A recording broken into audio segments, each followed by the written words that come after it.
हमारे जीवन में जीवन निर्वहन के लिए जितने भी पदार्थों का हम प्रयोग करते हैं, चाहे वह अन्न के रूप में हो या औषधि के रूप में, उसका मुख्य प्रयोजन देखा जाए तो जीवन निर्वहन उसका मुख्य प्रयोजन है।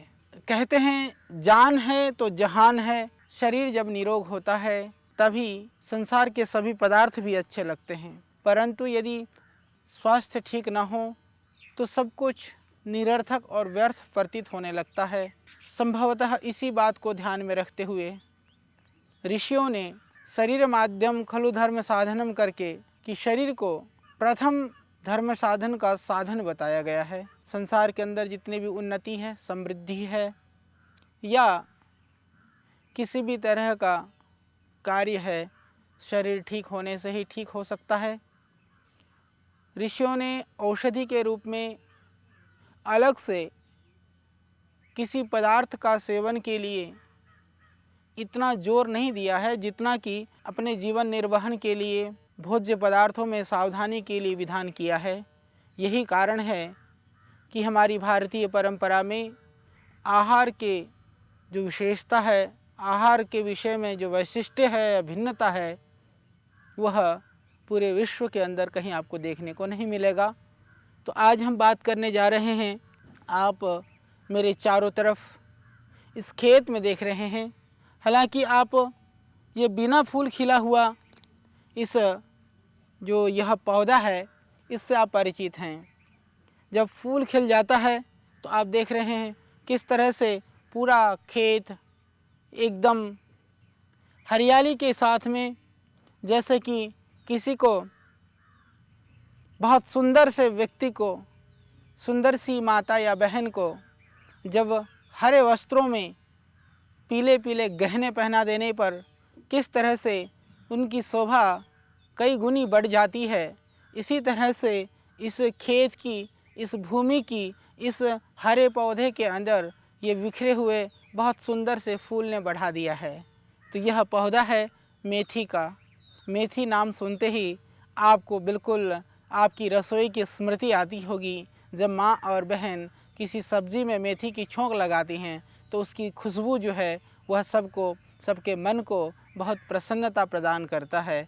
वास्तव में मेथी एक ऐसा बहुत ही उपयोगी, उपकारी एक पदार्थ है जो हमारे रसोई में आज भी उसके औषधीय गुणों से परिपूर्ण हमारे रोगों को दूर करने के लिए हमारी प्रतीक्षा कर रहा है। मेथी आपको खोजने के लिए बाहर जाने की ज़रूरत नहीं है, अपने रसोई में आपको मेथी मिल जाएगी। पर मेथी हम दो तरह से हम मेथी का प्रयोग कर सकते हैं। एक तो हम सब जानते हैं कि मेथी के पराठे, मेथी का पराठा जो है बहुत लोग खाते हैं, परंतु मैं कहता हूँ कि पराठे में बहुत ज़्यादा घी से तल करके हमने मेथी के गुणों को भी, एक तरह से मेथी पाचक होता है, मेथी सब तरह से हमारे रक्त का शोधन करता है, उसके बाद में भी हमने उस मेथी को घी में तल करके, भून करके उसके गुणों को हमने कम कर दिया है।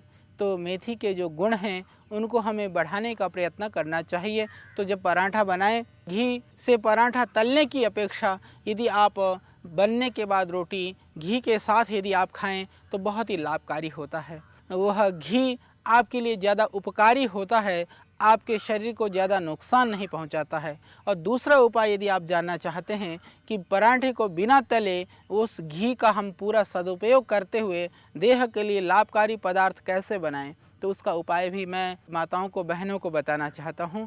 इसका अच्छा सा उपाय है। हालांकि पंजाब, हरियाणा, राजस्थान में उस तरह से कहीं रोटी बनाते भी हैं या जैसे आटा बनाते हैं उस समय पर घी डाल दें आटे के अंदर।